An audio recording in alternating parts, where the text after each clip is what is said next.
Dzień dobry. Anyhow, working on the old 360.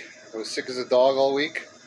Who knows what kind of China virus I had this time, but I just kept trucking along at work, and I put this on the back burner for a bit, but I'm doing a little more cleaning today, and my god, it's never ending. But the bores on this thing, like, I'll have to soap them up more, but they are excellent. They're even better than I thought. I cannot believe a gas motor with 150,000 miles has bores like this thing. Unbelievable. Like, unreal. So I'm just trying to get all the real baked on stuff off, and as long as I work it loose, I'll be able to get it off with the pressure washer. But pressure washer won't take off stuff like that. You gotta work at it. But I was watching some type of informative video yesterday, and I was told how old motors sludge up so bad. But I did one a year ago, and I beg to differ. It was much better than this one inside, I will tell you that much. It's amazing they get sludged up when they're just constantly blowing head gaskets too, I guess, but what do I know. But yeah, it's coming, but if you look underneath, just give me a sec.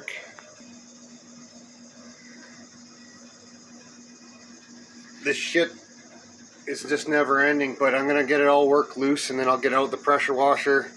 I'm gonna fill all the oil holes, all the oiling full of cleaner, such as Easy Off oven cleaner.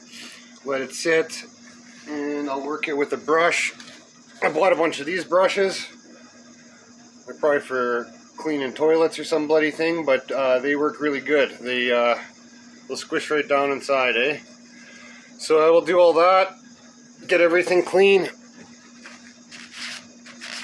and then I will run a pressure washer through all the oil galleys.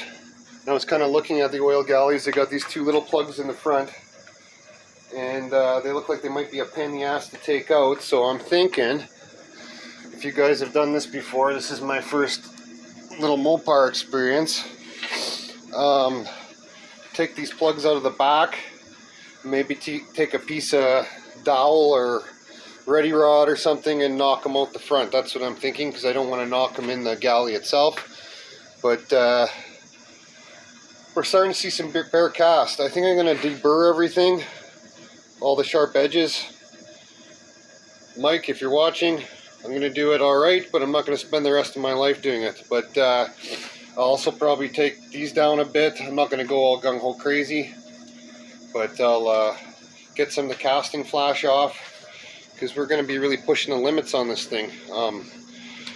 I don't know if it'll be next season or not. My buddy Mike has a shitload of work to do on this thing, or on the car itself, with patch panels and that kind of thing. But I'm sure this motor is going to get into the 10s in that Lark, and it shouldn't take 5 seasons to do it. But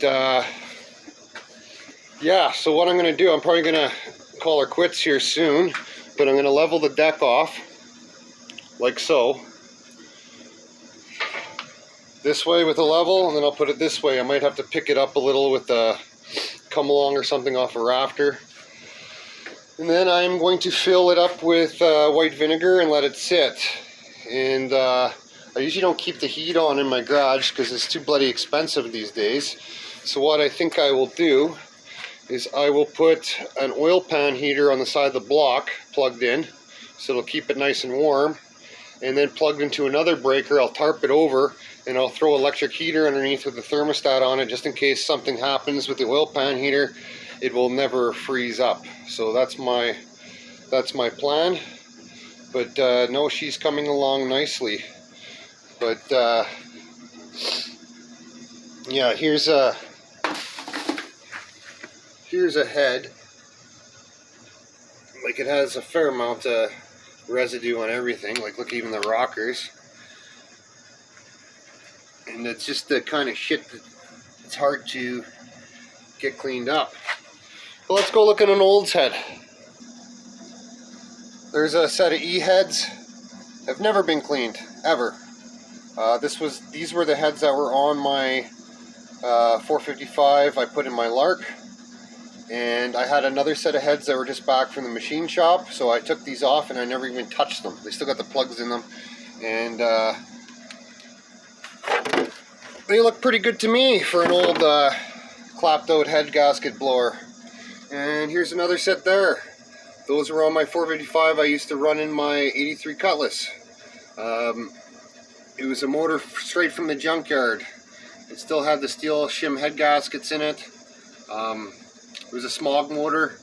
I got 13.8 out of it. Those are shitty J heads. They're awful bloody heads, but I still did alright for what I was running, that's for sure. And I'll show you some porting I did back in the day, and I went a little too port crazy. Alright. I only got so far on them because I pushed my limits and I hit water, eh? So I keep this old sucker around so I know how far I can kind of go. But I spent a lot of time. For my first boarding job, I thought I did a pretty damn good job, I'm not going to lie. I took them right to the seats. I tapered where the guides are.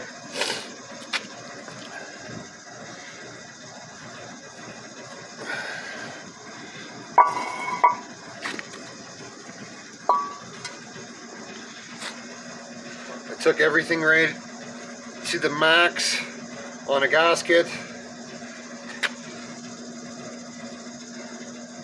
but I hit the push tube holes, but that's no big deal. You can always epoxy in a piece of 5/8 brass thin wall hobby tubing, but I think I did a pretty good job. Too bad I hit water, but let me know what you think, because when I do another set of heads here, I will kind of do what I did the first time, but not so extreme, because I might have to build another motor to keep up with my buddy's Lark, and my brother just bought a 39 Fiat altered, and it should go like a bat out of hell.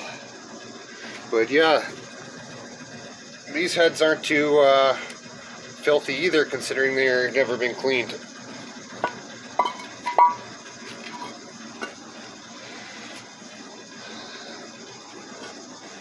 But yeah, let me know what you think about these heads. Like what kind of job I did. I just like to hear from guys that have more porting experience than me. But I will not go so grinder happy next time. But yeah, so this thing it's coming. Once I get the water jackets all cleaned out and stuff, I will pressure wash it very good. I'll not have all the frost plugs out. I'll pressure wash all on them. Same with all the oil galleys, and they'll also get brush cleaned. And as soon as I get it back from the pressure washer, I'll soak everything down with WD-40, because I find it works very good to get moisture off of things so it doesn't flash rust on me. And I'll probably coat the cylinders once they're honed with STP, just because it leaves a nice film on and does not rust. And we're going to fill this block up with concrete. Same thing, I'll level the block off both ways. And here's your water pump hole. I'll probably go just below that. And hopefully it holds up pretty good. I'm going to have to watch my tone more on YouTube, because our Canadian government, I think, is passing some bill C11 or something, where they don't want people going against their woke agenda. So I'll just keep it straightforward with cars, and not a whole lot I can do about that. So anyhow, I just thought I'd give an update. And once all this cleaning is out of the way, we'll get some stuff happening here. And I've watched quite a few dynos of these motors now, and I'd say on the low end, this thing with those heads and cam and everything is going to be about 4.25, but I wouldn't be surprised if it's closer to 450. And it's pretty amazing considering the intake port on them are not the best because they got the push tube, you know, impeding on half of the port. But yeah, she'll have some good brass frost plugs put in her, and I'll deburr it half-assed, and we'll run some cast rings and give her a 220 grit hone job quick. I'll hone it after the cylinders are full of concrete and hardened up. Try and keep things true, I guess, as much as you can, but it shouldn't need much of a honing. Oh, and I put the lifters in mason jar with ATF, and they are clean as a whistle, and look at all the shit that came off them on the bottom.